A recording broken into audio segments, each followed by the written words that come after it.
প্রাথমিক ব্রুডিং সফলভাবে সম্পন্ন। আজ মিশরীয় ফাউমি বাচ্চাগুলোকে খামারের বড় ফ্লোরে ছেড়ে দিলাম। আসসালামু আলাইকুম, আশা করি সবাই আল্লাহর রহমতে ভালো আছেন। গত পরশু এই ছোট ছোট বাচ্চাগুলোকে আমরা ব্রুডিংয়ের জন্য চিক গার্ডের ভেতরে দিয়েছিলাম। ভিডিওতে আপনারা যে বাচ্চাগুলো দেখতে পাচ্ছেন এগুলো হচ্ছে মিশরীয় ফাউমি মুরগির বাচ্চা। এই জাতের মুরগি ডিম উৎপাদনের জন্য খামারিদের কাছে বেশ পরিচিত। অনেকেই মিশরীয় ফাউমি মুরগিকে ডিমের রাজা বলেও ডাকেন। তবে যে কোনো জাতের মুরগি থেকে ভালো ফলাফল পেতে হলে শুরু থেকেই বাচ্চাগুলোর সঠিক যত্ন নিতে হবে। ভালো খাবার, বিশুদ্ধ পানি, পরিষ্কার পরিচ্ছন্ন পরিবেশ এবং সঠিক ব্যবস্থাপনা নিশ্চিত করতে হবে। আজ সকাল সকাল বাচ্চাগুলোর অবস্থা দেখার জন্য খামারে চলে এলাম। খামারে এসে প্রথমেই কিছুক্ষণ দাঁড়িয়ে ওদের চলাফেরা, ডাকাডাকি, খাবারের প্রতি আগ্রহ এবং শারীরিক অবস্থা লক্ষ্য করলাম। আলহামদুলিল্লাহ, বাচ্চাগুলো বেশ সক্রিয় ছিল এবং প্রাথমিক ব্রুডিংয়ের ধাপও সফলভাবে সম্পন্ন হয়েছে। তাই আজ চিক গার্ডের ছোট জায়গা থেকে ওদের একটু বড় ফ্লোরে ছেড়ে দেওয়ার সিদ্ধান্ত নিলাম। তবে বড় ফ্লোরে ছেড়ে দেওয়ার আগে ফ্লোরটি ভালোভাবে প্রস্তুত করতে হবে, কারণ অপরিষ্কার বা ভেজা ফ্লোরে বাচ্চা ছেড়ে দিলে পরবর্তী সময়ে বিভিন্ন সমস্যা দেখা দিতে পারে। প্রথমে চিক গার্ডগুলো আস্তে আস্তে খুলে নিলাম। এরপর ফ্লোরটি ভালোভাবে পরীক্ষা করলাম। তারপর পরিষ্কার ও শুকনো ধানের তুষের সঙ্গে উপযুক্ত লিটার উপকরণ মিশিয়ে ফ্লোরে সমানভাবে বিছিয়ে দিলাম।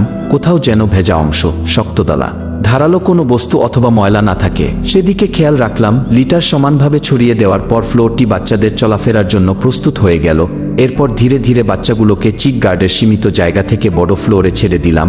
নতুন জায়গায় আসার কারণে প্রথমে বাচ্চাগুলো একটু ভয় পাচ্ছিল। কয়েকটি বাচ্চা একসঙ্গে জড়ো হচ্ছিল এবং আমার কাছ থেকে দূরে সরে যাওয়ার চেষ্টা করছিল। ছোট বাচ্চাদের ক্ষেত্রে এটি স্বাভাবিক আচরণ। তারপরও বাচ্চাগুলোর আচরণ ভালোভাবে লক্ষ্য করলাম, কারণ বাচ্চারা যদি অতিরিক্ত একসঙ্গে জড়ো হয়ে থাকে, অনেক বেশি ডাকাডাকি করে অথবা একদিক থেকে অন্যদিকে ছুটতে থাকে, তাহলে তাপমাত্রা, বাতাস, আলো কিংবা পরিবেশে কোনো সমস্যা আছে কিনা সেটি পরীক্ষা করতে হয়। বাচ্চাগুলোকে শুধু ফ্লোরে ছেড়ে দিলেই কিন্তু কাজ শেষ হয়ে যায় না। এরপর সবচেয়ে গুরুত্বপূর্ণ কাজ হচ্ছে ওদের জন্য বিশুদ্ধ পানি এবং ভালো মানের খাবার নিশ্চিত করা। প্রথমে পুরনো পানির পাত্রগুলো একে একে তুলে নিলাম। পাত্রের ভেতরে কোনো ময়লা, খাবার অথবা লিটার ঢুকেছে কিনা তা ভালোভাবে পরীক্ষা করলাম। এরপর পাত্রগুলো পরিষ্কার করে নতুন পানি দেওয়ার জন্য প্রস্তুত করলাম।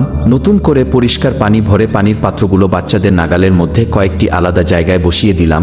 এতে সব বাচ্চা সহজে পানি খেতে পারবে এবং একটি পাত্রের সামনে অতিরিক্ত ভিড় হবে না। আজ বাচ্চাগুলোর তৃতীয় দিন। এই বয়সে ওদের মল, শ্বাস প্রশ্বাস, চলাফেরা, খাবার গ্রহণ এবং পানি খাওয়ার পরিমাণ নিয়মিত পর্যবেক্ষণ করতে হবে। কোনো বাচ্চার ডায়রিয়া, দুর্বলতা, শ্বাসকষ্ট, খাবার না খাওয়া অথবা অস্বাভাবিক আচরণ দেখা দিলে নিজের সিদ্ধান্তে অ্যান্টিবায়োটিক ব্যবহার করা ঠিক নয়। প্রয়োজনে নিবন্ধিত পশু চিকিৎসকের পরামর্শ নিয়ে ওষুধ ব্যবহার করতে হবে। ভিডিওতে আমি পানির সঙ্গে যে ওষুধ বা সাপোর্ট ব্যবহার করেছি সেটি দেখে আপনারা একই ওষুধ অথবা একই মাত্রা ব্যবহার করবেন না, কারণ বাচ্চা